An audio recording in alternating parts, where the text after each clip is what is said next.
Ang Pilipinas ngayon. Narito na ang pinakamainit na mga balita na nakalap sa bawat sulok ng bansa. Ihahatid sa bawat Pilipino saan man kayo sa mundo. Ang Pilipinas ngayon. Pakinggan ang bawat kaganapan sa bawat lalawigan. Ito ang Pilipinas ngayon.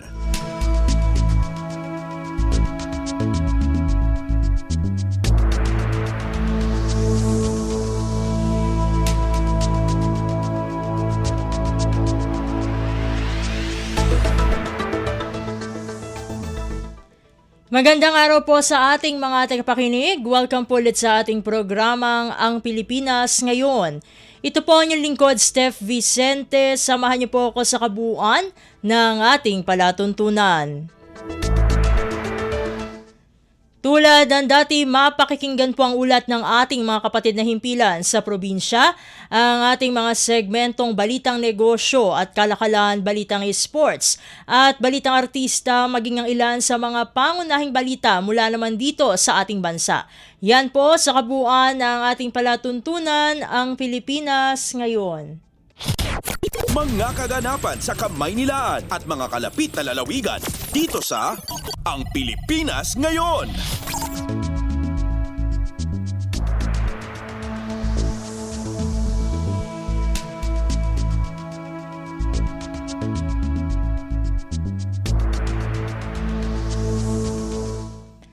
Bago tayo magtungo sa ating balitaan ay ating munang makakasama ang Pag-ibig Fund dahil sa gitna ng patuloy na tensyon po sa gitnang silangan o sa Middle East ay patuloy rin ang pag-uwi ng ating mga kababayang overseas Filipino workers o OFWs na naapektuhan po ng naturang krisis. Kaugnay nito naglunsad ang Pag-ibig Fund ng isang espesyal na special benefit package para sa ating mga repatriated OFWs na layong magbigay ng agarang tulong pinansyal sa kanilang pagbabalik dito sa bansa.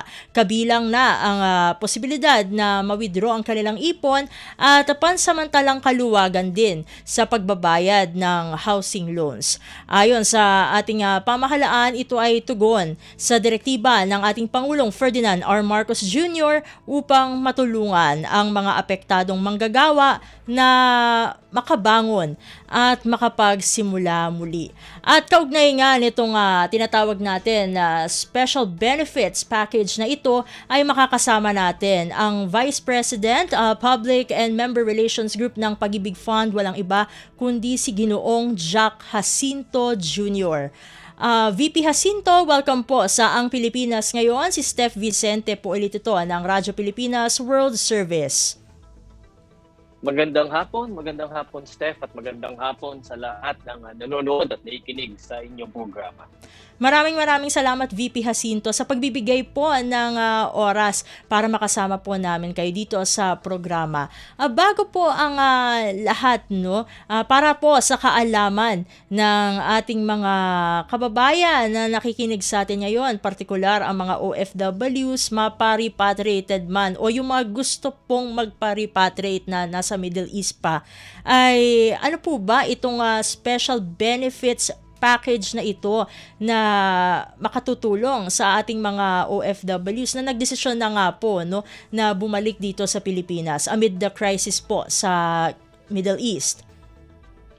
Bilang bilang tugon sa direktiba ng ating mahal na Pangulong Marcos para po makapaghatid ng nangangailangang tulong sa ating mga bayaning OFWs na repatriate at naapektuhan dahil po sa gulo na nangyayari sa Middle East, ay inaprubahan po ng Pag-ibig Fund Board of Trustees sa pangunguna po ng Department of Human Settlements and Urban Development Secretary at Pag-ibig Fund Chairperson, Secretary Jose Ramon Aliling. Ito pong nabanggit po ninyo na special benefits package para sa mga repatriated OFWs from the Middle East. At yung special benefits package po na ito, Ma'am Steph, at sa mga nakikinig po natin, particular na po yung mga OFWs na nasa gitnang silangan, yun pong na-repatriate na at nandito na po sa ating bansa. Ang benepisyo pong ito ay tatlong bagay. Una po sa lahat, yung pong kanilang pag-ibig savings ay maaari na po nilang ma-withdraw. Maaari na po silang mag-apply para i-withdraw yung kanilang ipon sa pag-ibig fund kahit hindi pa ho ito nagmamature. At kasama ho rito yung kanilang hulog, yung employee share na tinatawag, yung pong employer share, pati ho yung dividends na kinita ito. So una po yan, Ma'am Steph, at sa mga nakikinig po, yung pong maaari nyo na pong i-withdraw yun yung pag-ibig regular savings. Pangalawa po, para naman po sa mga nasabing repatriated OFWs natin, kung mayroon po din kayong MP2 o modified pag-ibig 2 savings, ay maaari na rin po ninyong i-withdraw yan kung kakailanganin po ninyo, kasama na rin po yung kinita nitong returns. At pangatlo po, kung kayo po ay may pag-ibig housing loan, maaari na rin po kayong mag-apply para sa 3-month moratorium. Ibig sabihin po ay maaari po ninyong ipagpaliban ng 3 buwan ang pagbabayad po ng inyong housing loan.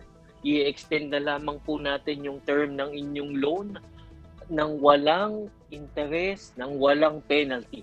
So yan pong 3 bagay na iyan, patunay po ng patuloy nating paghahanap ng maitutulong para po sa kapakanan at ikababangon po ng ating mga repatriated OFWs dahil sa kaguluhan sa Middle East. Kanina ay nabanggit nyo na po, no? Na parang napahagingan na po itong mga qualifications. Nabanggit nyo rin po na may 3 bahagi itong special benefits package. At isa na nga rito yung kumbaga ay maaring ma-withdraw na kagad, no? Yung regular savings ng ating mga repatriated OFWs kahit hindi pa ito matured. So VP Jacinto, no? Paano po ba ang proseso po nito, no, ng pag-withdraw ito, no, ng regular savings nitong mga interesado po, no, mga marahil na interesado na OFW na nakabalik na po dito sa Pilipinas?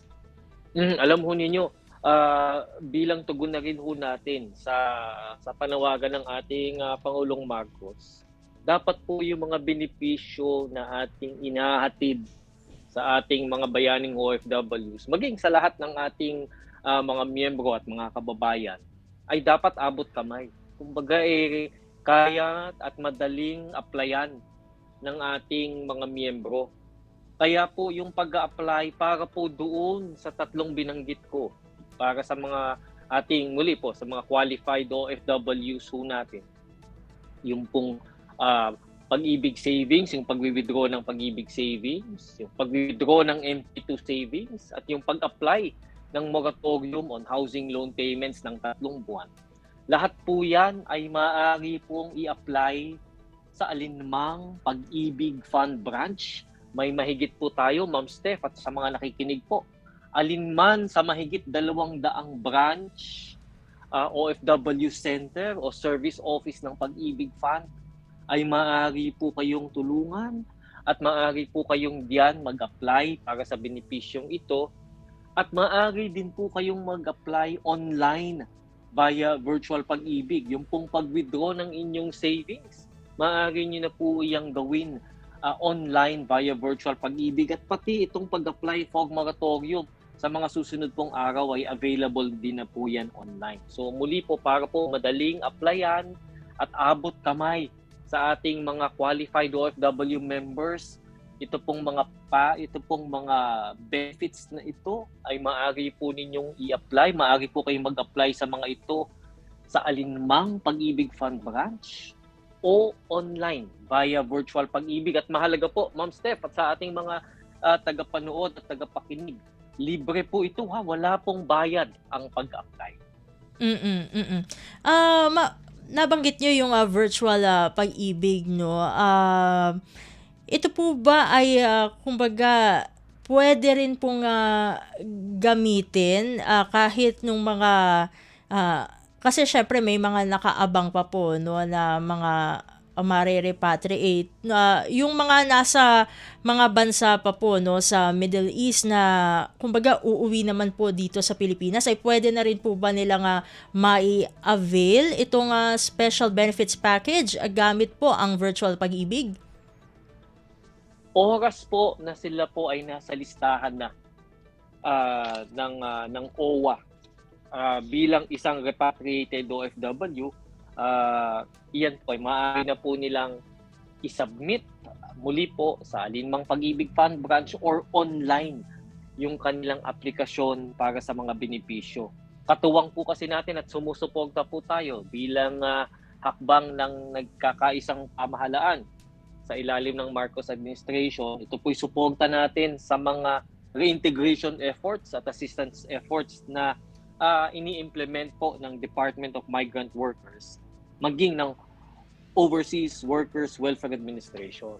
Kaya ito po'y kaya oras po na makita ho at nasa listahan na po sila ng mga repatriated OFWs ay maaari na po nilang i-apply ito at matanggap yung kanilang mga benepisyo. Ito naman po, VP Jacinto, kasi kanina ay nabanggit din po, 'no, na isa kabilang po dito sa special benefits package po, 'no, para sa ating repatriated OFWs ay kumbaga yung pagpapaluwag po, 'no, pagdating sa kanilang housing loans. So para po sa mga hindi nakakaalam, ano po yung saklaw nitong 3-month moratorium sa housing loan payments at ano-ano ang benepisyo nito sa mga borrower, lalong-lalo na itong mga repatriated OFWs? Alam ho ninyo, nakikita ho kasi natin na yung pong mga repatriated OFWs natin ay yung pagka-uwi po nila ay kailangan pa tinutulungan po sila ng ating pamahalaan na makahanap ng trabaho o ng pagkakabuhayan pagdating ho dito sa pagbalik po nila sa ating mahal na bansa. At habang wala po silang pinagkakakitaan o anumang trabaho, ay maaari po sila, kung sila po ay may Pag-ibig housing loan, ay maaari po nilang i-apply o mag-apply para sa 3-month moratorium para hindi na ho nila alalahanin yung mga bayarin na ito habang sila ay naghahanap ng pagkakakitaan habang nasa Pilipinas o habang naghihintay sila ng bagong deployment para muling makapagtrabaho kung nais pa nila sa ibang bansa. So ito pong housing loan payment moratorium, 3 buwan po ito, maaari po silang magkaroon ng palugit, maaari po nilang ipagpaliban yung pagbabayad sa kanilang housing loan. At nakita ho namin sa aming talaan, mahigit 40,000 ang housing loan borrowers natin mula sa mga OFWs sa Middle East. Kaya po, yung pong mga muli po, yung mga na-repatriate na sa aking pagkakaalam ay mahigit 4,000 na. Kung sakaling mayroon po silang Pag-ibig housing loan, basta't po updated bago po sila ma-repatriate, ay maaari po silang mag-apply for a 3-month moratorium. Muli po, wala po itong dagdag na interest, wala pong penalty during the moratorium period. Pagpapaliban ho natin yan at iuusog yung kanilang term by 3 months para po makahinga sila habang naghahanap ng bagong pagkakakitaan, habang sila'y nag-a-adjust pagkabalik nila dito sa Pilipinas. 3 buwan po ay maaari pong ipagpaliban yung pagbabayad nila sa kanilang housing loan. Eto naman po, VP Jacinto, base po dun sa probably yung inyong mga nakuhang datos po, no, from the DMW and OWA na rin mismo, ay ano po ang inaasahang bilang ng mga overseas Filipino workers, itong mga repatriated po lalo na makikinabang sa special benefits package, at maihabol ko na rin po, no, mai-follow up ko na rin po na alin po sa mga bansa sa Middle East ang may pinakamaraming miyembro po ng Pag-ibig na posible nga pong makinabang dun sa benepisyong ito. Opo, kami po ay nakikipag-ugnayan sa DMW at sa OWA para po lagi po nating hawak yung listahan ng repatriated OFWs. Mahalaga po yan dahil para po pag nag-apply po ang isang OFW member para po doon sa alinman sa 3 benepisyong nabanggit ko, ay madali na po yung application dahil nasa listahan na po siya ng OWA. So in short po, para po hindi na po siya magdala pa ng maraming requirements sapagkat mula sa listahan at sa pakikipag-ugnayan namin sa OWA ay kilala na namin kung sino yung mga maaaring mag-apply para sa benepisyong ito. At handa po kami na natulungan yung mga OFW repatriates. Kung ilan man po ito, ayon po sa aming talaan ay halos 900,000 po ang miyembro ng Pag-ibig Fund sa Middle East at karamihan po riyan ay nasa Saudi Arabia, sa Qatar, sa United Arab Emirates at sa Kuwait. At muli po, ang mga repatriated OFWs, oras po na sila ay ma-repatriate, pag nandito po sila sa bansa na natin, ay maaari po nilang i-avail itong benepisyong ito at handa po ang Pag-ibig Fund na ihatid dito sa kanila. Ito naman po, no, VP Jacinto, dahil syempre oras po na makauwi ang ating mga kababayan dito sa Pilipinas, no, dahil nga po no, sa repatriation, at kanina nabanggit niyo na rin po na pagka-uwi nila ay syempre naghahanap ng eto na yung mga kabuhayan at kung paano pa mapapaluwag yung kanilang buhay habang hindi pa sila nakakahanap no ng bagong mapagkukunan ng pagkakakitaan, ay paano naman po masisiguro ng Pag-ibig Fund na mabilis at malinaw ang proseso ng aplikasyon para po dito sa special benefits package na inilunsad po ninyo ngayon? Opo, alam mo, mahalaga po sa amin yan na kapag po nag-apply po ang isang miyembro ng kanyang benepisyo sa Pag-ibig Fund, maging OFW man o maging miyembro natin dito sa Pilipinas, ay dapat agaran ho nating matugunan. Kaya po pagdating sa benefits package na ito, tulad po ng nabanggit ko kanina, ay handa po ang ating mga tanggapan. Maaari po silang mag-file over the counter sa alinmang tanggapan ng Pag-ibig Fund, at para po mas convenient para sa kanila, Ma'am Steph, at muli po sa ating mga tagapanood at tagapakinig, maaari po nila rin itong gawin online via virtual Pag-ibig. Pumunta lamang po sila doon sa aming website. Banggitin ko na rin po, www.pagibigfund.gov.ph. Ulitin ko po, www.pagibigfund.gov.ph. Pumunta lamang po doon sa virtual Pag-ibig. At dyan po, makikita niyo na po yung mga nabanggit ko, yung pamamaraan para po ma-withdraw yung kanilang regular savings, MP2 savings, at sa mga susunod na araw po ay para po makapag-file ng 3-month moratorium para sa kanilang housing loan payments. Kanina ay pinagtutuunan nga po natin ng pansin itong ang tinatawag na virtual Pag-ibig. Pero para naman po dun sa mga kung hindi po walang access sa internet, kung hindi, minsan meron tayo mga hindi masyadong techie, no, na mga OFWs, ay ano naman po yung mga alternatibong paraan para sila ay makapag-apply para dun sa special benefits package, at paano po sila maaasistihan pa ng Pag-ibig Fund kaugnay nito? Opo, tama po. Maliban po sa virtual Pag-ibig, maliban po sa ating online services, yung pong mahigit nating 200 tanggapan, Pag-ibig Fund branches, mayroon din po tayong OFW centers. Yan po ay meron po tayo sa Manila, meron din po tayo sa Parañaque, meron din po tayo sa Department of Migrant Workers Office doon po sa Mandaluyong.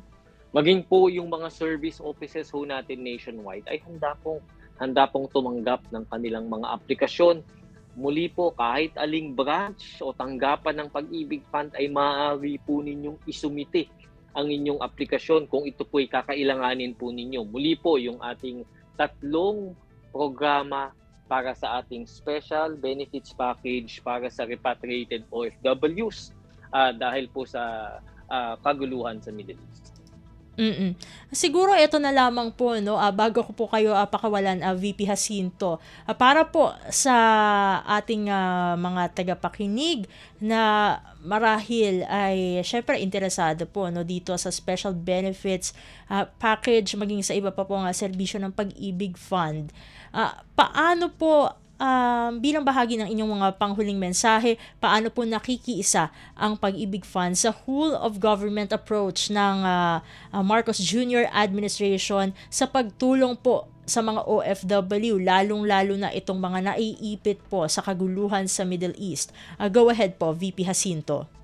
Tama po, Ma'am Steph, alam ho ninyo, damang-dama po namin ang kagustuhan ng ating Pangulong Marcos na maghatid ng agarang tulong at benepisyo sa mga apektado nating mga kababayan, particular na po yung mga repatriated OFWs due to the Middle East conflict. At bilang tugon po sa panawagan po ng ating Pangulo, ay ito po, inahatid po ng Pag-ibig Fund ang Special Benefits Package para sa mga nasabing repatriated OFWs. Tatlo po ito, ulitin ko po, Ma'am Steph. Una po, yung pong regular savings. Maaari po nilang i-withdraw up to 100% ng kanilang ipon sa Pag-ibig Fund. Kaya dito po ay makikita ho natin yung halaga ng pag-iipon sa Pag-ibig Fund dahil sa oras ng pangangailangan, ito po ay talagang ninyong magagamit. Pangalawa po, yung pong MP2 savings, maaari po nila itong i-withdraw up to 100%. At para naman po sa mga may Pag-ibig housing loans, meron po kayong pagkakataong mag-apply for a 3-month moratorium. 3 buwan po, maaari po natin ipagpaliban yung inyong pagbabayad sa inyong Pag-ibig housing loan. At muli po, ito ay bilang tugon sa panawagan ng ating Pangulong Marcos para po makapaghatid ng tulong sa mga apektado nating mga kababayan, kaisa ng ating mga fellow government agencies, particular na po ang DMW at ang OWA upang matugunan ang pangangailangan po ng ating mga kababayan, lalo na po yung pong mga apektadong OFWs. And with that po, maraming salamat po, VP Jacinto, sa pagsama niyo po dito sa Ang Pilipinas Ngayon. Sa uulitin po, God bless po at mabuhay po kayo. Maraming salamat, Steph, at sa uulitin. At ating nakasama dito sa ating programang Ang Pilipinas Ngayon, ang Vice President, Public and Member Relations Group ng Pag-ibig Fund, walang iba kundi si Ginoong Jack Jacinto Jr. Tayo magbabalik na sa ating balitaan.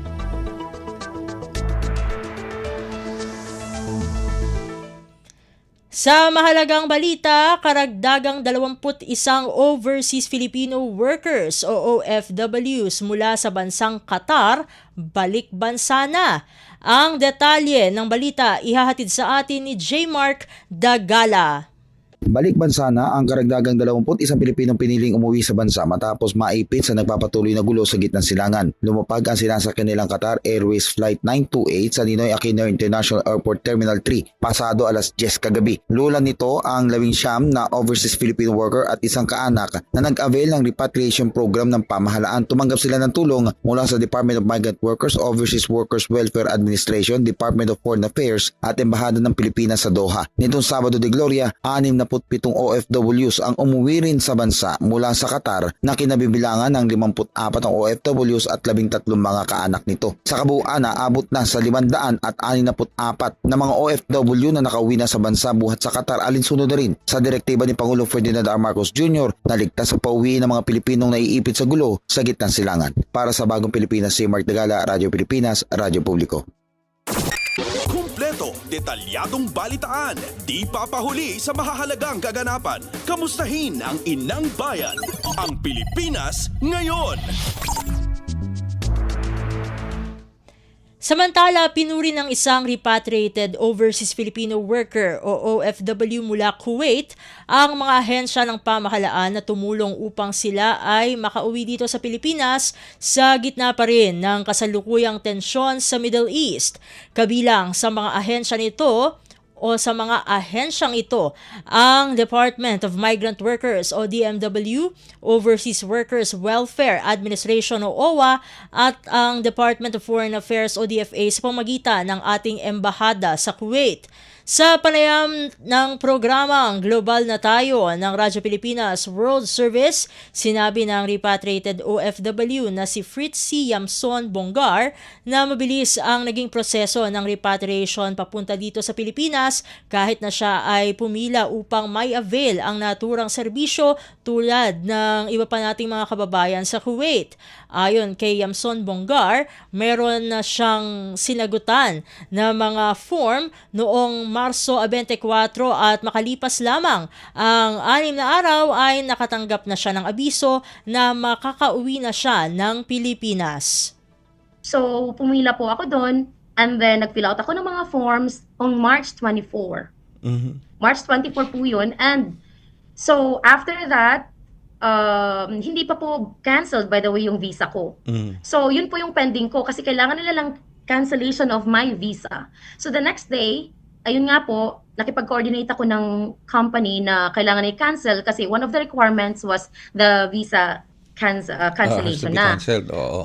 Opo. So, ayun, March 24 and then March 25, na-cancel yung visa ko and then I just message doon sa one of the personnel doon and March 30 po ng past 6 p.m., tinawagan na po ako at sinabi na be ready tomorrow, be there in Hawali, and kasi aalis na po kayo. So meaning in-house for 1 day, and dun sa hotel, and the next day, aalis na po kami. Si Fritzy Yamson Bongar, isang repatriated overseas Filipino worker o OFW mula Kuwait.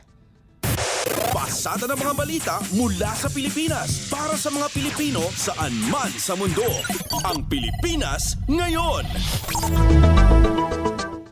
Sa iba pang mga ulat, Young Guns Bloc pinuri ang mga hakbang ng administrasyon para tugunan ang epekto ng energy emergency sa bansa.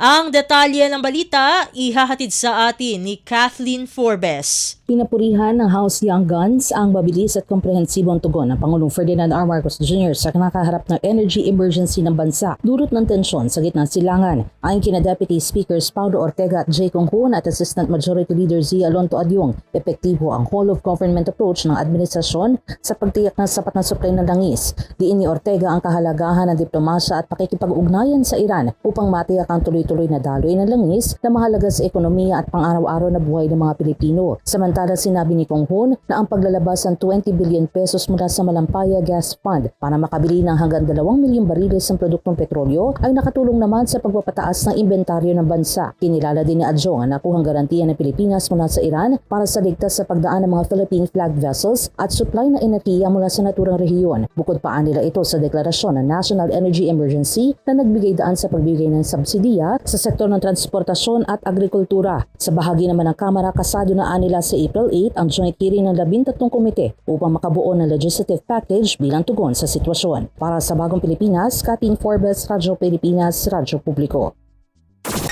Kumpleto, detalyadong balitaan, di papahuli sa mahahalagang kaganapan. Kamustahin ang inang bayan, ang Pilipinas ngayon.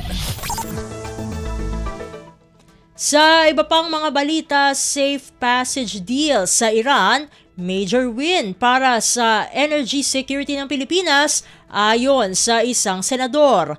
Ang kabuang ulat ihahatid sa atin ni Nympha Asuncion.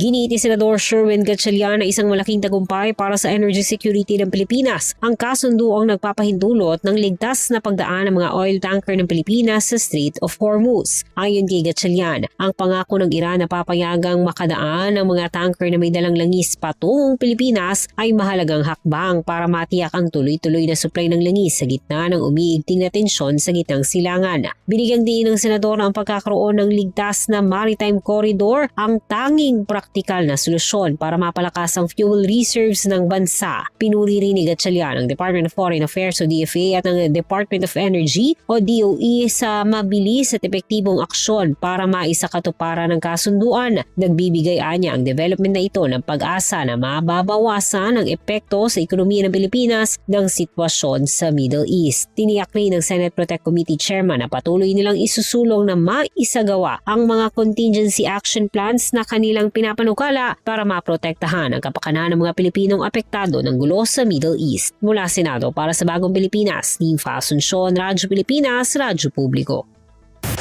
Pasada ng mga balita mula sa Pilipinas para sa mga Pilipino saan man sa mundo. Ang Pilipinas ngayon.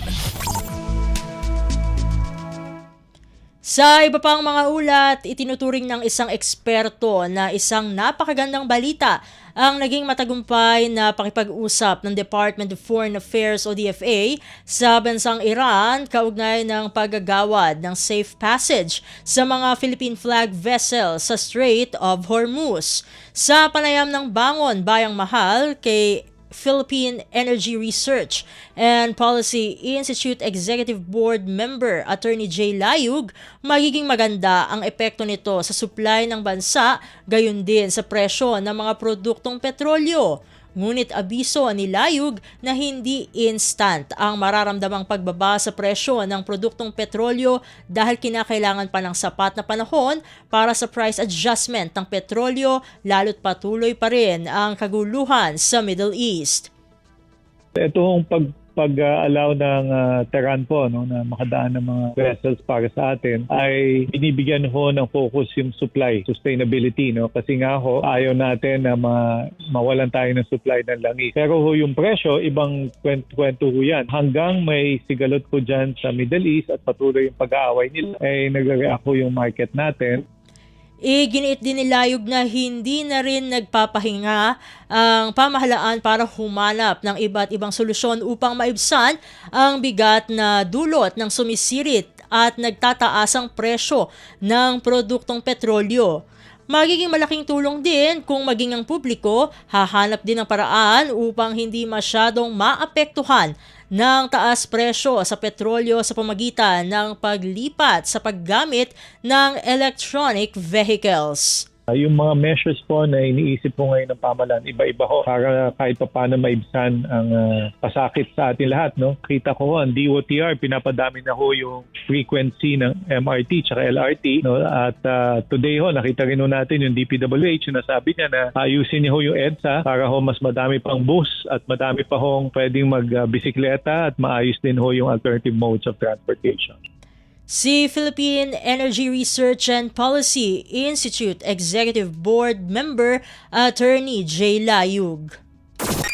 Kumpleto, detalyadong balitaan, di papahuli sa mahahalagang kaganapan. Kamustahin ang inang bayan, ang Pilipinas ngayon. Samantala, mayroong 16 na registered tanker ships ang Pilipinas na maaaring gamitin upang makapag-transport ng mga produktong petrolyo sa Strait of Hormuz. Ito ay matapos payagan ng Iranian government ang mga Philippine flag vessel na dumaan sa naturang waterway sa gitna pa rin ng sigalot sa gitnang silangan na nagbigay hudyat naman sa pagtaas ng halaga ng langis dito sa Pilipinas. Ibinahagi ni Maritime Industry Authority o Marina spokesperson Director Luisito de los Santos sa programang Global na Tayo ng Radyo Pilipinas World Service na kabilang ang nabanggit na tanker ships sa 100 Philippine flag vessels na nakatala sa ahensya. Ani Director de los Santos, magdedepende pa rin ang paggamit sa 16 na tanker ships sa arrangement na mapagkakasunduan ng Pilipinas at Iran. Samantala, ayon sa Marina official, tinutukoy pa ng ahensya ang classification ng 5 Philippine flag vessels na nasa high-risk areas sa Middle East. Yes po, wala akong classification po ng mga kasalukuyan na doon, but of course yung issue po kasi yung safety ng pagdaan po doon sa Strait of Hormuz now that apparently we have been cleared to use that route, At for the interest din po siguro ng ating bansa, we have 16 tanker ships na pwedeng gamitin ng Pilipinas para mag-transport po ng oil. Pero siyempre may ibang complications doon. I mean, depende na rin po sa mga charterers at kung nasaan ganyan yung mga barko, but our data show na meron po tayong 16 tanker ships na trading overseas. The Maritime Industry Authority o Marina spokesperson Director Luisito de los Santos. Pasada ng mga balita mula sa Pilipinas para sa mga Pilipino saan man sa mundo. Ang Pilipinas ngayon. Sa iba pang mga balita, Senador Ping Lacson, suportado ang joint oil at gas exploration sa China. Mahigpit na safeguard pinatitiyak. Balikan natin si Nympha Asuncion kaugnay ng naturang balita. Hinimok ni Senate President Pro Tempore Ping Lacson ang pamahalaan na pag-aaralan ang posibilidad ng joint energy venture sa China basta't may mahigpit itong safeguard. Ito'y sa gitna ng patuloy na panganib sa pandaigdigang supply ng langis, bunsod na rin ang kaguluhan sa Middle East. Pinunto ni Lacson na bagamat may mga impormasyon na mayaman ang West Philippine Sea sa natural gas at langis, ay kulang naman ang teknikal at pinansyal na kakayahan ng Pilipinas para mag-isang magsagawa ng exploration. Samantalang ang China ay may teknolohiya at kagamitan anyang kailangan para sa oil exploration. Pero binigyang din ng senador na anumang ganitong kasunduan ay dapat mahigpit na sumunod sa 60-40 na probisyon sa pagmamayari ng dayuhan ay tinatakda ng Saligang Batas ng Pilipinas. Tinukoy ng senador na nakasaad sa konstitusyon na ang estado ay maaaring pumasok sa co-production, joint venture o production sharing agreement sa mga mayayamang Pilipino, korporasyon o asosasyon na hindi bababa sa 60% ng kapital ay pagmamayari ng naturang mamamayan. Sa agreement, sa MOA o whatever na pipirmahan, maliwanag na naka-emphasize doon 60-40. Kapag pumayag po ang China dyan, ang bansang China, panalo na po tayo. Dahil ang ibig sabihin, nire-recognize nila yung sovereignty ng Pilipinas dyan sa West Philippine Sea, kung saan man yung area na mag-explore. Mula Senado para sa Bagong Pilipinas, Nympha Asuncion, Radyo Pilipinas, Radyo Publiko. Pasada ng mga balita mula sa Pilipinas para sa mga Pilipino saan man sa mundo. Ang Pilipinas ngayon. Samantala, Presidential Communications Office o PCO, tiniyak ang commitment ng pamahalaan sa paglalabas ng malinaw at tamang impormasyon na may kaugnayan sa anumang development patungkol sa enerhiya. Ang detalye ng balita ihahatid sa atin ni Alvin Baltazar. Tiniyak na PCO Acting Secretary Dave Gomez na nananatiling matatag na nakapokus ang gobyerno sa paglalabas ng malinaw at wastong impormasyon hinggil sa enerhiya. Ang pagtiyak ay ginawa ng kalihim habang pinapaigting nila ang kampanya kontra fake news at matukoy ang mga nasa likod ng sadyang pagpapakalat ng disinformation ngayong nasa ilalim ang bansa sa State of National Energy Emergency. Sa harap nito, hinikayat ni Secretary Gomez ang mamamayan, mga nasa pamamahayag at iba't ibang stakeholders na panghawakan at maniwala labang sa mga inilalabas na impormasyon sa mga pulong balitaan at mga beripikadong sources. At para naman sa mga gumagamit ng social media, panawagan ni Gomez na mag-isip munang maigi bago mag-share ng anumang impormasyon. Mas maigi niyang mag-verifika sa mga opisyal na government channels bago mag-share ng anumang information. Mula sa Palasyo ng Malacanang para sa Bagong Pilipinas, Alvin Baltazar, Radyo Pilipinas, Radyo Publiko. Kumpleto, detalyadong balitaan, di papahuli sa mahahalagang kaganapan. Kamustahin ang inang bayan, ang Pilipinas ngayon.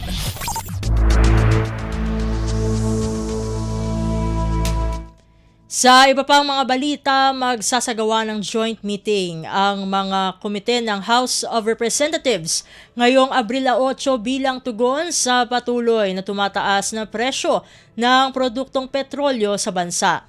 Sa panayam ng Radyo Pilipinas World Service, sinabi ni Marikina City 2nd District Representative at Chairperson ng House Committee on Ways and Means na si Miro Kimbo na 13 komite ang makikibahagi sa pulong. Ito ay ang mga komite ng Energy, Agriculture, Aquaculture and Fisheries, Foreign Affairs, Ways and Means, Labor, Transportation, Information and Communications Technology, Economic Affairs, Social Services, Trade and Industry, Overseas Workers Affairs at Appropriations. Bahagi ito aniya ng panawagan ni House Speaker Boji D na magkaroon ng long-term legislative plan upang matugunan ang epekto ng pagtaas ng presyo ng langis at mas maging resilient ang ekonomiya ng Pilipinas. Ayon pa sa mambabatas, 2 sektor ang epektado sa krisis na ito na pagtutuunan ng pansin ng Mega Committee. Ito ay ang energy sector at ang transportation sector. Representative Kimbo. Well, there are really two areas that need to be addressed. One is yung ating electricity or yung ating energy sector, kung how we can make it more resilient by pushing for more renewable energy, anong incentives ang inakailangan dyan, so that hindi na tayo umaasa sa petroleum or sa langis. And then pangalawang sector is yung transportation, both yung private at saka yung public utility vehicles. Yeah. Kailangan natin i-increase natin yung ratio or yung ating magkaroon tayo ng specific targets pagdating sa electric vehicles na mas kinakailangan natin, and even for private. So, hanapin natin ano yung mga incentives na yon para mangyari ito, because these things will not happen accidentally. Government has to drive it and provide the necessary roadmap para magkaroon tayo ng malalaking investors. I see. Okay. Marikina City 2nd District Representative at Chairperson ng House Committee on Ways and Means, Miro Kimbo. Pasada ng mga balita mula sa Pilipinas para sa mga Pilipino saan man sa mundo. Ang Pilipinas ngayon. Samantala, magiging aktibo ang House of Representatives sa pagtulong nito sa Executive Department upang matugunan ang patuloy na pagtaas ng presyo ng produktong petrolyo at ang epekto nito sa ekonomiya bunga ng sigalot sa gitnang silangan.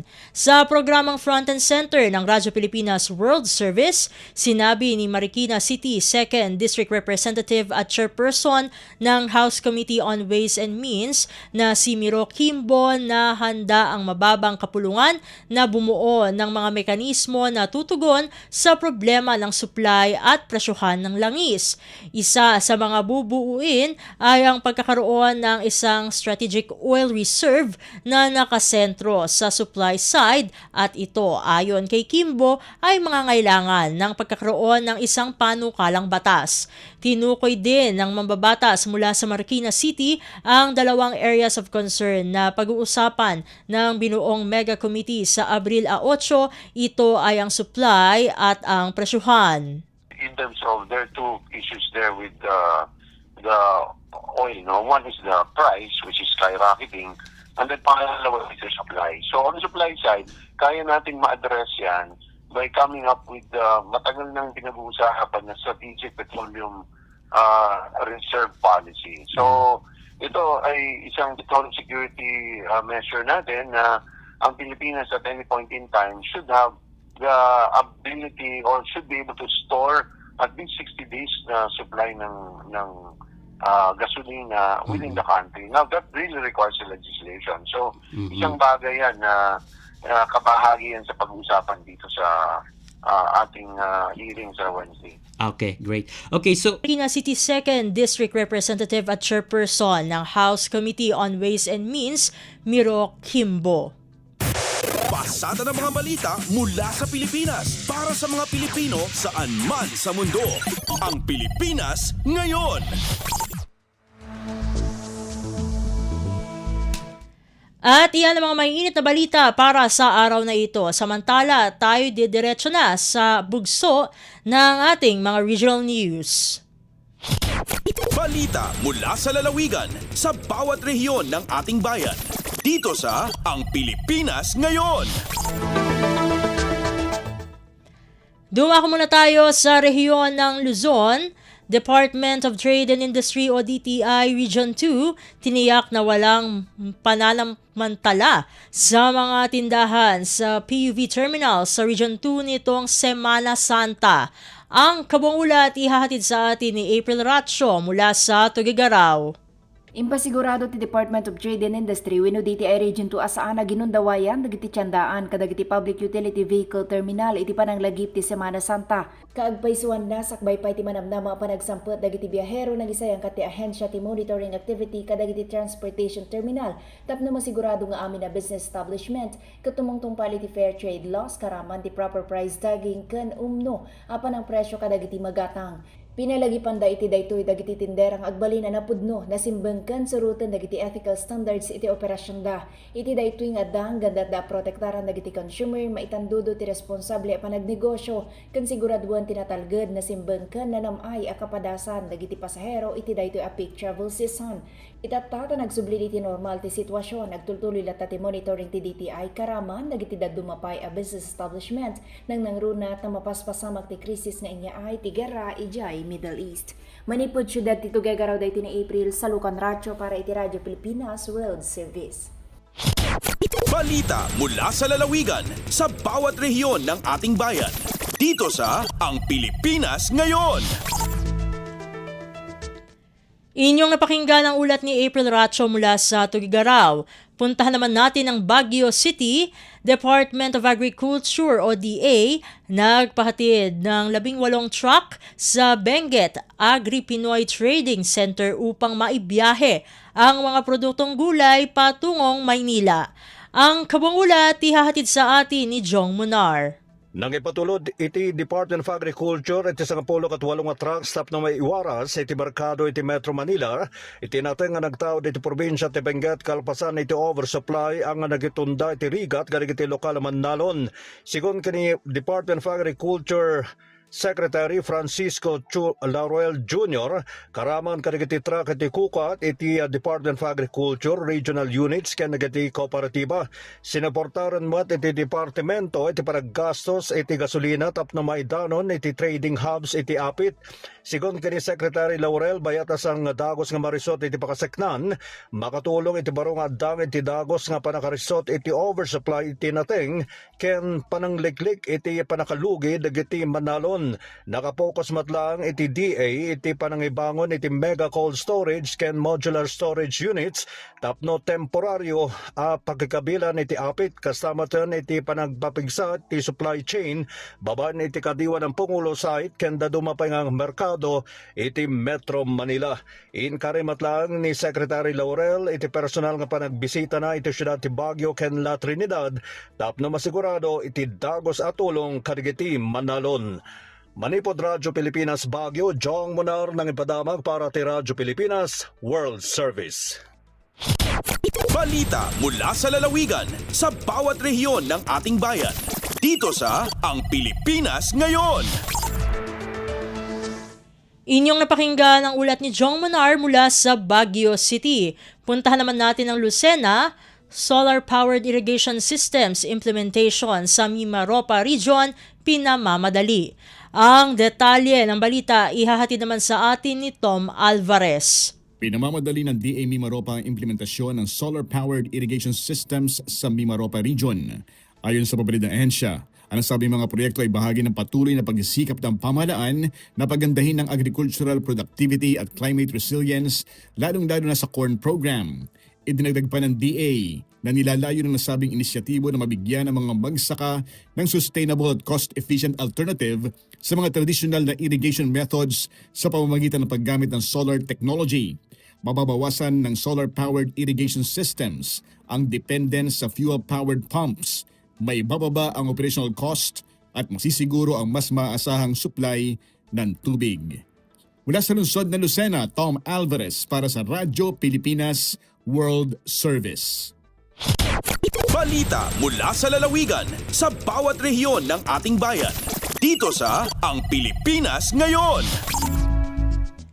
Inyong napakinggan ang ulat ni Tom Alvarez mula sa Lucena. Dadakoy naman natin ang Virac, PSA, Catanduanes, magpapatupad na ng appointment system sa pagkuha ng civil registry documents simula ngayong araw, Abril 6. Narito si Rosie Nieva para sa balita. Ipapautob na kan Philippine Statistics Authority o PSA Catanduanes ang full implementation kan Civil Registration Service Appointment System poon sa Abril 6, 2026. Obheto kan nasambitan ng lakdang na mairahay ang daloy kan mga kliyente asin maparikas ang pagproseso kan mga kahagadan sa Civil Registry System outlet kan ahensya. Parte ni kan nationwide implementation na pigpuunan kan March 23, 2023. Basado sa pigluwas na Office Memorandum, kinakaipuhan ng magkuamo na nin online appointment ang mga kliyente antes na magpasiring sa PSA nganing maghagad nin mga dokumento aron kan birth certificate, marriage certificate, death certificate asin iba pang sertipikasyon aron kan Senomar asin advisory on marriages. Mientras tanto, tatawan ng special na konsiderasyon ang mga senior citizen, bados, persons with disabilities, mga gikan sa hararayong lugar na mayong access sa teknolohiya asin mga kliyenteng may limitasyon sa transportasyon asin pinansyal. Gikan sa RP Virac, ini si Rosie Nieva para sa Radyo Pilipinas World Service. Balita mula sa lalawigan sa bawat rehiyon ng ating bayan. Dito sa Ang Pilipinas Ngayon. Inyong napakinggan ang ulat ni Rosie Nieva mula sa Virac. Dadako na tayo sa Kabisayaan. Aklan Governor Miraflores ikinatuwa ang pagdating ng MS Adora Mediterranea sa Boracay. Ang detalye ng balita ihahatid naman sa atin ni Hope Torrechante mula sa Iloilo. Ginkalipay ni Aklan Governor Jose Enrique Miraflores ang pag-abot sa Boracay Islands ang cruise ship nga MS Adora Mediterranea. Suno sa gobernador, historic first ang pag-abot sang barko sa Boracay sininga bulan sang Abril. Naibaluan nga nag-maiden call sa islang MS Adora Mediterranea sang Abril 1. Sakayang kapin 1,500 ka mga pasahero kag 800 ka crew. Pahayag sang gobernador, labaw pa sa port call ang pag-abot sang MS Adora Mediterranea. Isa ini ka mabaskog nga patimaan nga padayon nga nagapangibabaw ang Boracay sa global tourism stage. Dugang pa niya ang mga kasubo nga kayuwatan na nagapahanumdom sang importansya sang pagbinuligay agud mapabilin nga world class kag sustainable ang mga lugar sa Aklan. Mula sa Iloilo, ito si Hope Torrechante para sa Radyo Pilipinas World Service. Balita mula sa lalawigan sa bawat rehiyon ng ating bayan. Dito sa Ang Pilipinas Ngayon. Inyong napakinggan ang ulat ni Hope Torrechante mula sa Iloilo. Dakoy naman natin ang rehiyon ng Mindanao. Coast Guard Davao nakapagtala ng 0 incident sa Semana Santa 2026.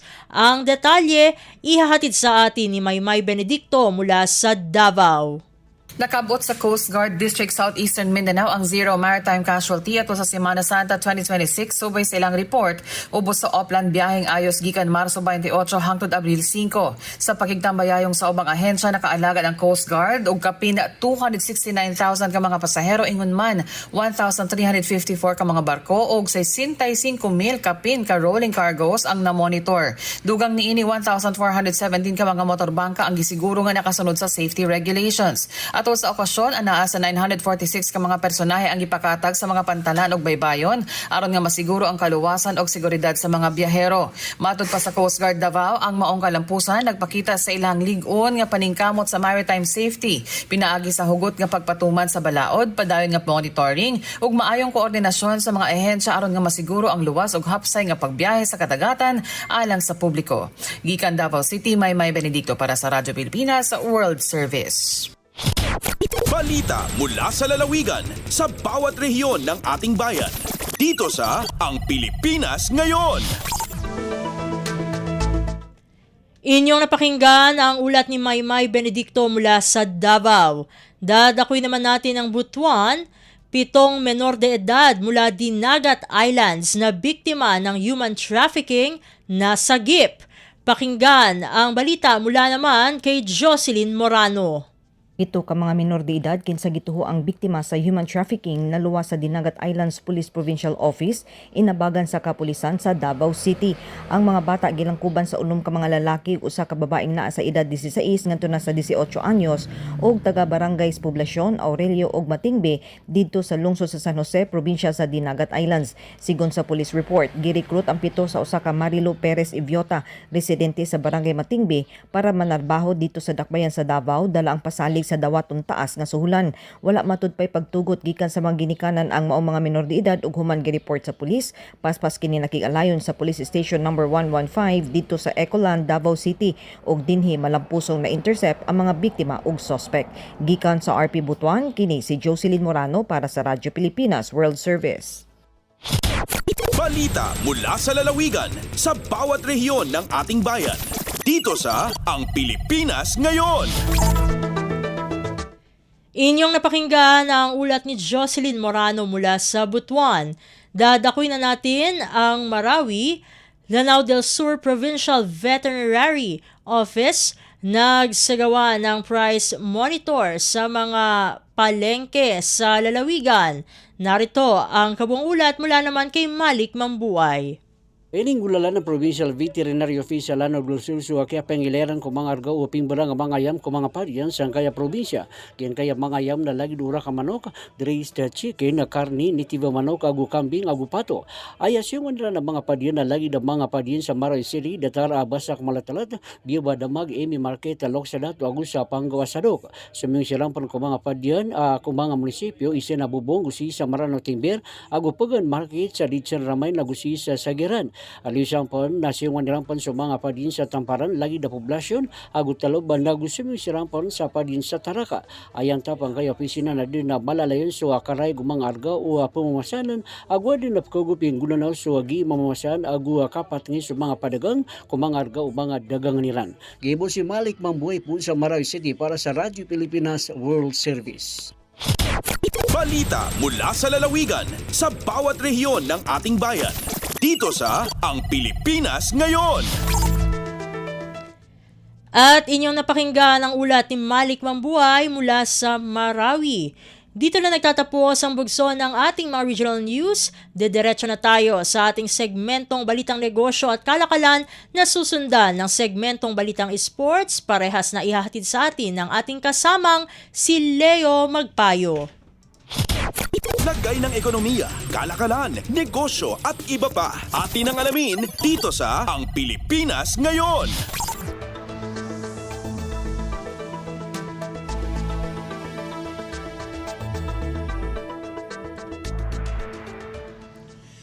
At nagbabalik po ang ating programang Ang Pilipinas Ngayon. Samantala, narito naman po ang Balitang Negosyo at Kalakalan.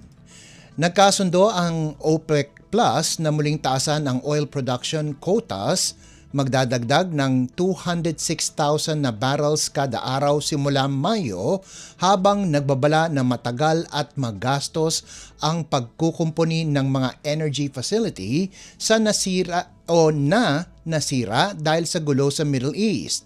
Binalaan din ng grupo na ang mga pag-atake sa infrastruktura at halos paghinto ng tanker traffic sa Strait of Hormuz ay nagpapataas ng volatility at nagbabanta sa pandaigdigang supply. Ito na ang ikalawang sunod na buwan na nagtaas ng quota ang OPEC Plus, bagamat sinasabi ng mga analyst na limitado ang magiging epekto nito hanggat sarado ang mga export route.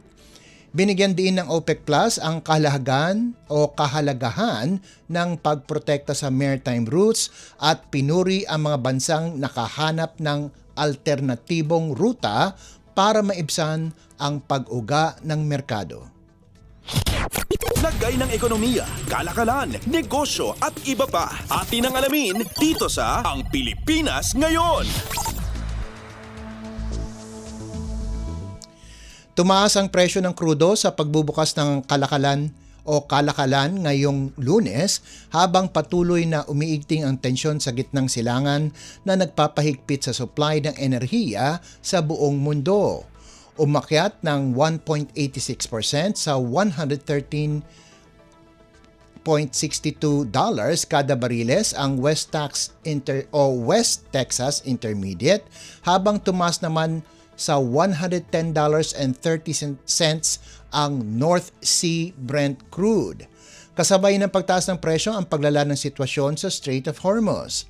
Nagbigay si Pangulong Donald Trump ng deadline hanggang Martes para sa Iran na tapusin ang labanan at muling buksan ang mahalagang daanan ng mga barko, kasabay ng babala na tatargetin niya ang mga planta ng kuryente at tulay ng Iran kung hindi ito susunod.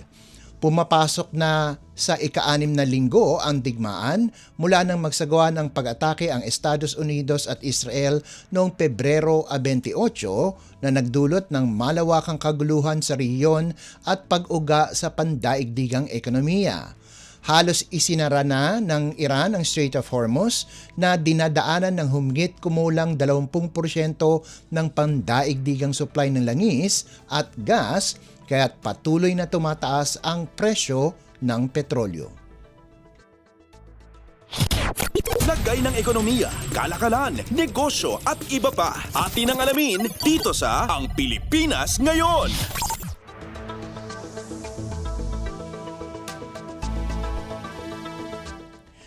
Nakakuha ang Pilipinas ng bagong kasunduan sa supply ng liquefied petroleum gas o LPG mula sa Estados Unidos, Canada at Mexico na may kabuang 66 na milyong kilo ayon yan sa LPG Marketers Association o LPGMA. Sinabi ni LPGMA founder Arnel T. na kinumpirma ni Kalihim Sharon Garin ng Department of Energy o DOE na government to government o G2G ang mga kasunduan at inaasahang i-aanunsyo ito ng DOE sa mga susunod na araw. Tinatayang nagkakahalaga ng 2.5 billion pesos ang mga padala na nakatakdang dumating sa pagitan ng Mayo 15 at Hunyo 1. Ibinibenta ang mga ito sa pribadong sektor upang mapalawak ang pinagmumulan ng supply na dati nakasentro sa gitnang silangan at Asya. Ayon kay T, makatutulong ang G2G arrangement upang madagdagan ang inventaryo ng bansa sa humigit kumulang 60 araw na magpapagaan sa gastos ng mga retailer. Iniulat ni Garin na tumaas na sa 34 na araw mula 23 ang inventaryo ng LPG, ngunit nagbabala sa patuloy na pagtaas ng presyo dahil sa aberya sa pandaigdigang logistics. Sa Kalakang, Maynila, lumampas na sa 1,500 piso kada 11 kilo ang LPG matapos ang dagdag presyo na 17 piso hanggang 36 na piso kada kilo mula sa Petron, Solane at Sea Oil. Tiniyak ng pamahalaan na prioridad pa rin ang tuloy-tuloy na supply para sa mga tahanan, kainan at maliliit na negosyo. Lagay ng ekonomiya, kalakalan, negosyo at iba pa. Atin ang alamin dito sa Ang Pilipinas Ngayon.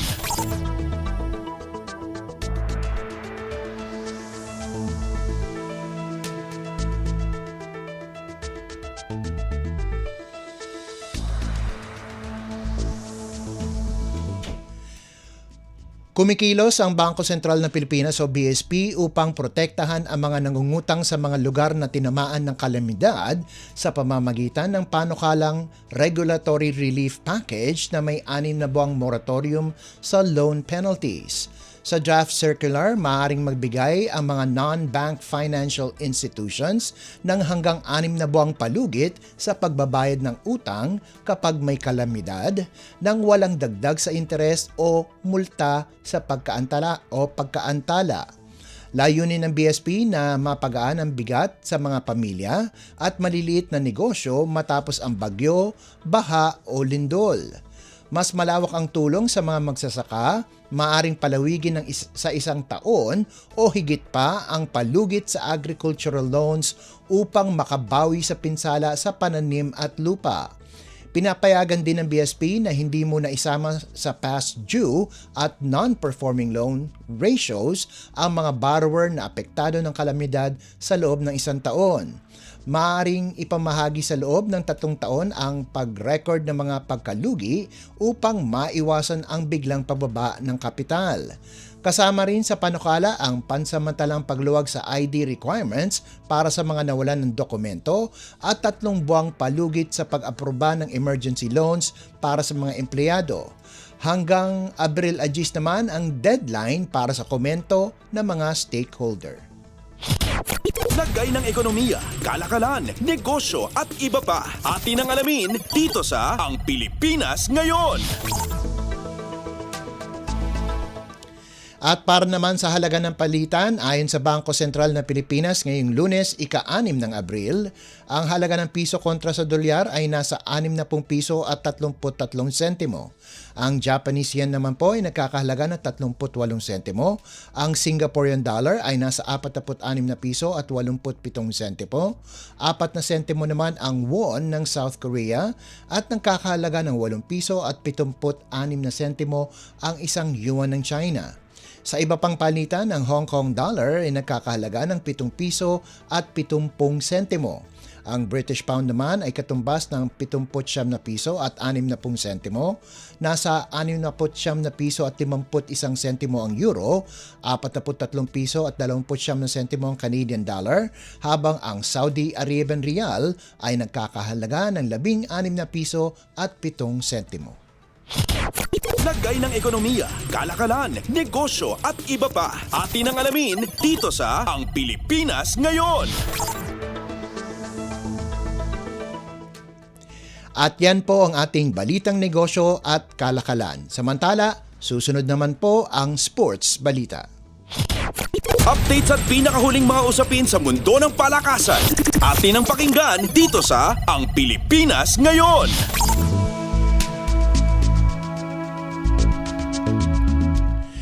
Nag-ukit ng kasaysayan ng Gilas Pilipinas Women matapos makarating sa finals ng FIBA 3-on-3 Asia Cup sa unang pagkakataon, ngunit nabigo sa harap ng mas malaki at mas matatag na koponan ng Australia nitong linggo sa Singapore. Tinambakan ng Australia ang mga Pinay 18-9 upang masungkit ang kanilang ika-4 na magkakasunod na titulo at ika-6 mula ng simula ng torneo noong 2013. Nabaon agad ang Gilas sa 0-6 na simula at hindi na nakabawi kahit pa galing sila sa emosyonal na 21-19 panalo kontra Japan sa semifinals. Si Casey De La Rosa ang nagpanalo sa Gilas matapos ang comeback mula 16-19, nagtapos sa may 10 puntos at 5 rebounds, ngunit nalimitahan sa 3 sa championship game. Sinimulan ng Pilipinas ang kampanya sa 19-10 panalo laban sa Tonga, natalo sa unang salpukan kontra Australia 10-21 bago bumawi laban sa Mongolia at Japan para makapasok sa final. Kasama sa koponan sina April Bernardino, Mika Cacho at Cheska Apag. Sa men's division hanggang quarterfinals lamang ang inabot ng Gilas matapos matalo sa South Korea 15-18. Nagwagi sila laban sa Maldives, Thailand at Chinese Taipei sa qualifying draw bago matalo sa Mongolia sa group stage. Updates at pinakahuling mga usapin sa mundo ng palakasan. Atin ang pakinggan dito sa Ang Pilipinas Ngayon. Patuloy ang pagningning ni Carl Eldrew Yulo sa international stage matapos masungkit ang bronze medal sa floor exercise ng FIG Artistic Gymnastics World Cup Series sa Cairo, Egypt nitong linggo. Sa kanyang unang taon bilang senior, nagtala ang 18 anyos ng 14 points upang makapasok sa podium kasunod ni na Daniel Marinov na nag-gold at Arsini Dukno na nag-silver. Nanguna si Marinov sa 14.233 points habang si Dukno ang top qualifier ay nagtala ng 14.133 points. Mas mataas ang naging output ni Yulo kumpara sa kanyang 13.9 points sa qualification round kung saan pumesto siya sa ikalima sa 8 finalists. Target naman niya ngayon ang isa pang medalya at posibleng unang ginto sa horizontal bar finals ngayong Lunes. Ang tagumpay ni Yulo sa Cairo ay dagdag ng kanyang mabilis na pag-angat bilang isa sa pinaka-promising na gymnast ng bansa habang sinusundan ang yapak ng kanyang kuya na si Carlos Yulo at sabay na bumubuo ng sarili niyang pangalan sa sport. Updates at pinakahuling mga usapin sa mundo ng palakasan. Atin ang pakinggan dito sa Ang Pilipinas Ngayon. Posibleng magharap muli sina Alex Ayala at Grand Slam champion Yelena Ostapenko matapos ilabas ang main draw ng Upper Austria Ladies Linz ngayong linggo. Nasa upper half ng 32-player field si Ayala at sisimula ng kanyang clay season campaign sa Martes laban sa hometown bet na si Julia Grabber. Kapag nanalo, haharap siya sa 4th seed at 2017 French Open champion Ostapenko na may first round bye. 2 beses nang nagtapo ang dalawa, parehong panalo ni Ayala, kabila ang kanyang malaking upset sa 2025 Miami Open at ang 3 set na panalo sa Eastbourne. Mabigat din ang posibleng dadaanan niya sa susunod na rounds, kabilang sina Sorana Cîrstea, Lee Ann, Sloane Stevens at top seed Mira Andreeva. Gayunman, nakatutok muna si Ayala sa unang laban, ang unang pagtatapat nila ni Grabber na number 89 sa rankings, ngunit may 2 Women's Tennis Association o WTA 125 titles at 16 na ITF singles crowns. Si Ayala nabumba ng isang pwesto sa number 46 matapos ang maikling pahinga ay papasok sa Linz na may magandang momentum mula sa quarter-final finishes sa Abu Dhabi at Dubai at round of 16 runs sa Indian Wells at Miami. Updates at pinakahuling mga usapin sa mundo ng palakasan. Atin ang pakinggan dito sa Ang Pilipinas Ngayon.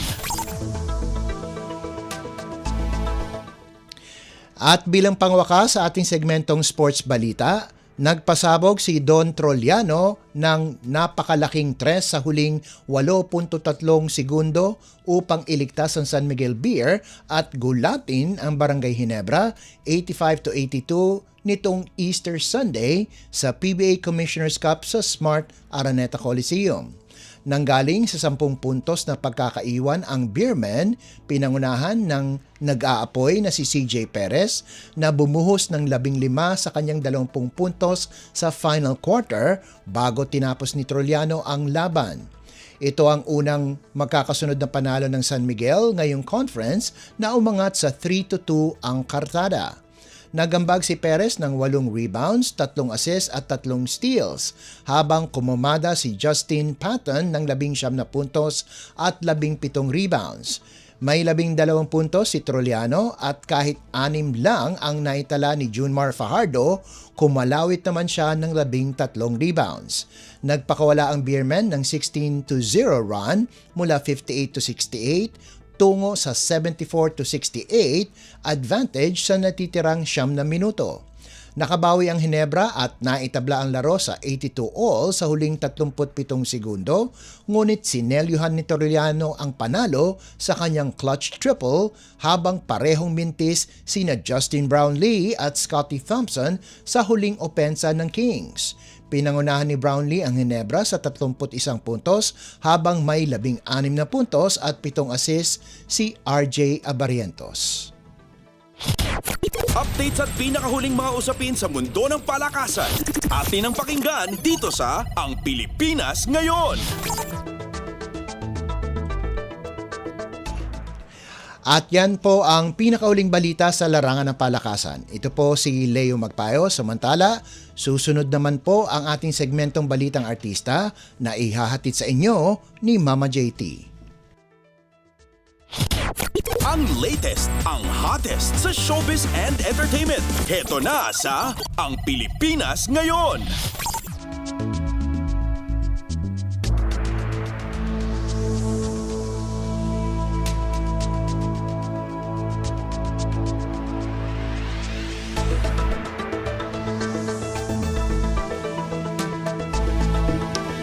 Magandang araw po sa ating mga chismoso at chismosang nag-aabang ng mga trending na balita sa mundo ng showbiz. Ito na ang ratsyada ng ating mga chika. Right. Ito, nag-viral ang dance collaboration ng celebrity na si Nico Natividad at social media star na si Ian Mark Kamangkang sa kanilang Hawak Mo ang Beat Challenge na kinaaliwan ng maraming netizens dahil sa kanilang energy at kakaibang estilo ng pagsasayaw. Gayunpaman, kasabay ng kasikatan ng video na yan ng dalawa ay ang pagdagsa rin ng mga negatibong komento laban kay Nico kung saan muling binuhay ng ilang netizens ang kanyang dating sex video scandal. Sa kabila nito, nanawagan si Ian Mark sa publiko na itigil ang pambabash at pairalin ang kabutihan. Iginit din niya na hindi dapat husgahan ng isang tao dahil sa nagawang pagkakamali sa nakaraan. Ang latest, ang hottest sa showbiz and entertainment. Heto na sa Ang Pilipinas Ngayon.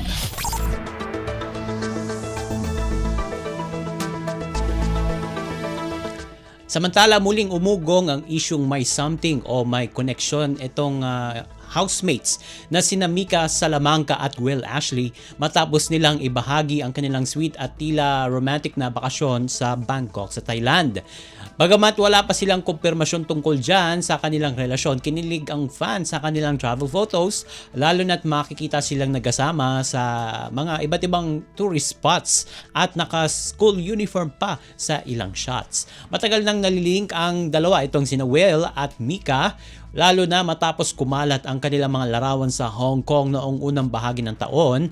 At inamin din noon ni Will na matagal na niyang gusto itong si Mika kahit noong nasa bahay ni Kuya pa lamang sila. Sa kabila niyan, may ibang fans pa rin umaasa magkakatuluyan si Mika at ang kaduo niyang si Brent Manalo. Ang latest, ang hottest sa showbiz and entertainment. Heto na sa Ang Pilipinas Ngayon.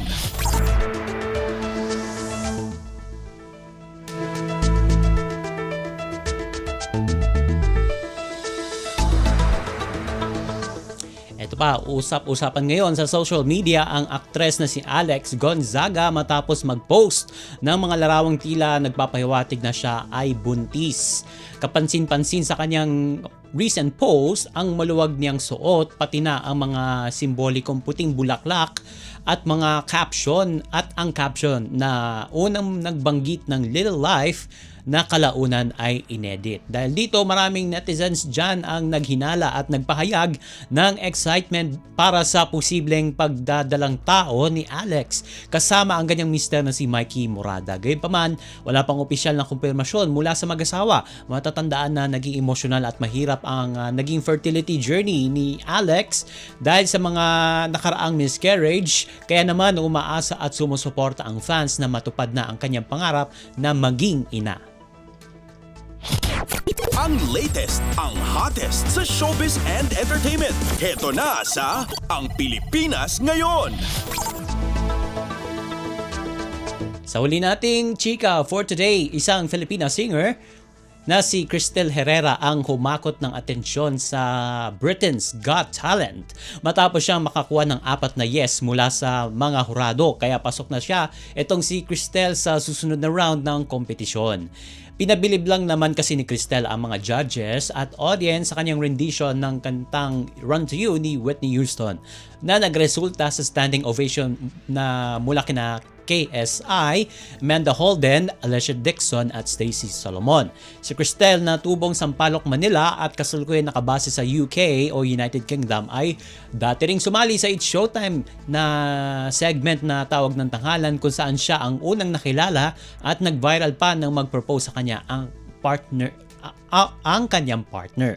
Nagpasalamat naman si Cristel sa suporta ng publiko at inamin na parang panaginip daw ang kanyang naging karanasan sa BGT, lalo na't dati ay nanonood lang siya ng mga contest, ngayon isa na siya sa kanila. Ang latest, ang hottest sa showbiz and entertainment. Heto na sa Ang Pilipinas Ngayon. At wala na po tayong sapat na oras para sa ating balitang artista. Maraming salamat po mga kachismis sa pakikinig sa aking mga chika for today. Ako po si Mama JT para sa Radyo Pilipinas World Service. Nagbabalik na po si Steph Vicente. Ang latest, ang hottest sa showbiz and entertainment. Heto na sa Ang Pilipinas Ngayon.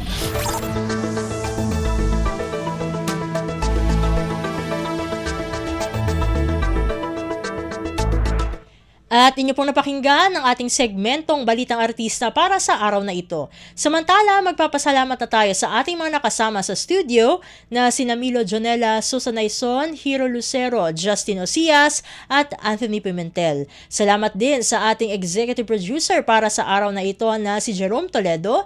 Salamat din sa mga naghatid ng mga ulat mula sa Kamaynilaan at mga probinsya, pati na rin ang naghatid sa atin ng mga segmentong Balitang Negosyo at Kalakalan at Balitang Sports na si Leo Magpayo at maging ang naghatid sa atin ng segmentong Balitang Artista na si Mama JT. At syempre, maraming salamat sa ating station manager na si Mr. Ray Sampang. Maraming salamat po hanggang sa susunod na edisyon ng ating palatuntunan. Huwag kalimutang mag-like, mag-follow at mag-subscribe na sa mga social media account page o channel ng Radyo Pilipinas World Service upang maging laging updated sa mga mahahalagang balita. Ito pong muli ang inyong lingkod, Steph Vicente. Mabuhay po tayong mga Pilipino. At yan ang Pilipinas ngayon. Muling samahan sa parehong oras at alamin ang pinakahuling mga kaganapan at balita saan man kayo naroon. Ang Pilipinas ngayon.